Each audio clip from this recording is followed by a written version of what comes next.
I think we might have witnessed one of the greatest Premier League games in recent years. Spurs and Postecoglou are proving to be one of the most unpredictable teams in the league this season, and there have been 30 goals in their last 5 matches. Unfortunately for them last night, they couldn't keep up with this relentless Liverpool team, creating some extremely quick attacks and exposing Postecoglou's high defensive line.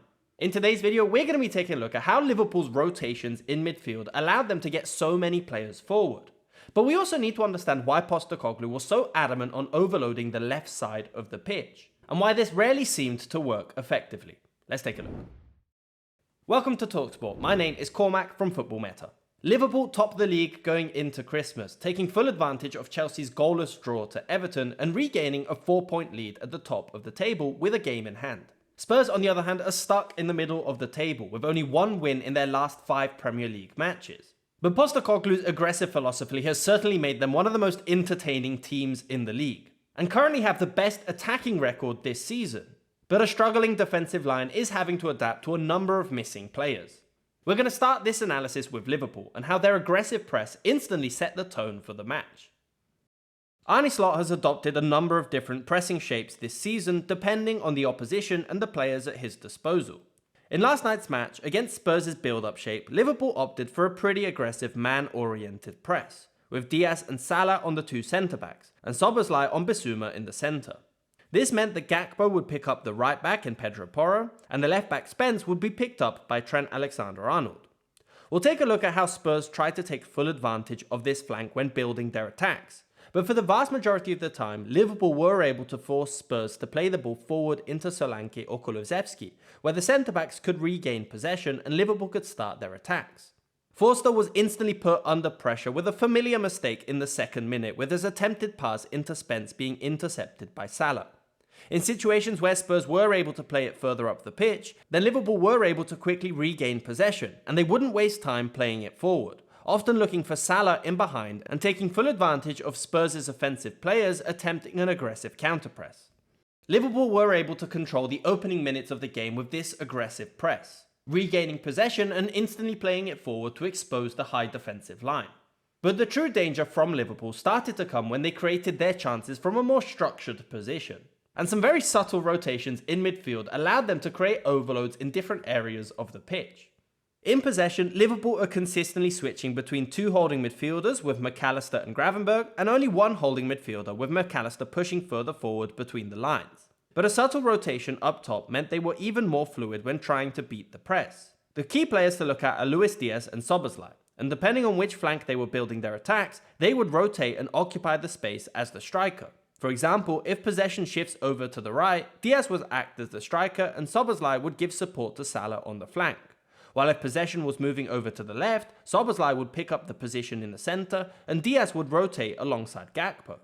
We can see that in this clip here. Liverpool are being pressed high up the pitch and possession shifts into Trent. He lays it off into Gomez, who plays it forward into Salah, who has support from Szoboszlai, and Diaz is acting as the striker. As possession shifts to the opposite flank, Diaz shifts over to help Gakpo, and now Salah and Szoboszlai rotate centrally, subsequently freeing the flank for Trent, who in this situation plays a very clever ball over the top for Salah.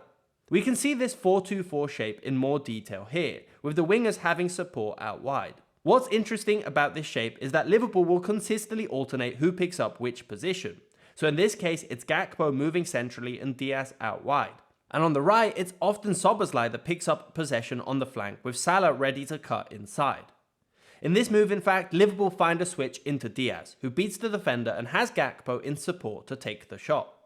These constant rotations on the defensive line allowed Liverpool to find a lot of passing combinations, and a lot of their goals came from this central rotation. Their second goal is a perfect example of this, with Gomez finding a perfect pass through the middle into Szoboszlai, who now has lots of support on the left flank with Gakpo and Diaz, laying the ball off onto the edge of the box, and there are 4 players running in behind to meet the cross. While Liverpool's third goal also highlights this shape, with Szoboszlai flicking the ball forward into Salah, before running forward to add support. Now, these rotations and support out wide also highlight a second fundamental reason why Liverpool was so dangerous in the final third, and that is because of the close proximity of the 3 players on the defensive line, with a deep run from McAllister also adding to the attack. As Liverpool gained control of the pitch, the width was held mostly by Trent on the right flank and Gakpo on the left, meaning Diaz, Szoboszlai and Salah were perfectly positioned in the centre of the pitch to meet all crosses. Their first goal is an excellent example of this, with Trent Alexander-Arnold picking out the perfectly timed run by Diaz into the box.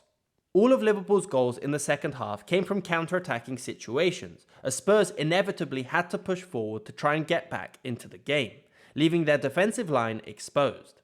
But that doesn't mean these goals were inherently easy to score, and Liverpool was still able to find some perfectly timed passing combinations to find space further forward. And what was incredible to see was the amount of players and the speed at which they moved forward. Their fourth goal is a great example of this, with Robertson rushing forward to join the attack and outnumbering Spurs' defensive line.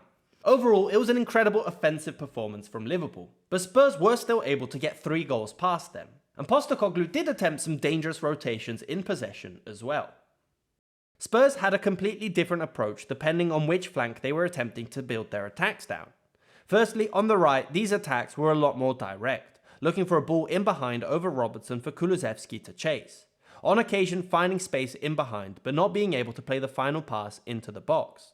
But for the vast majority of the game, and specifically in the first half, Spurs wanted to build their attacks down the left flank.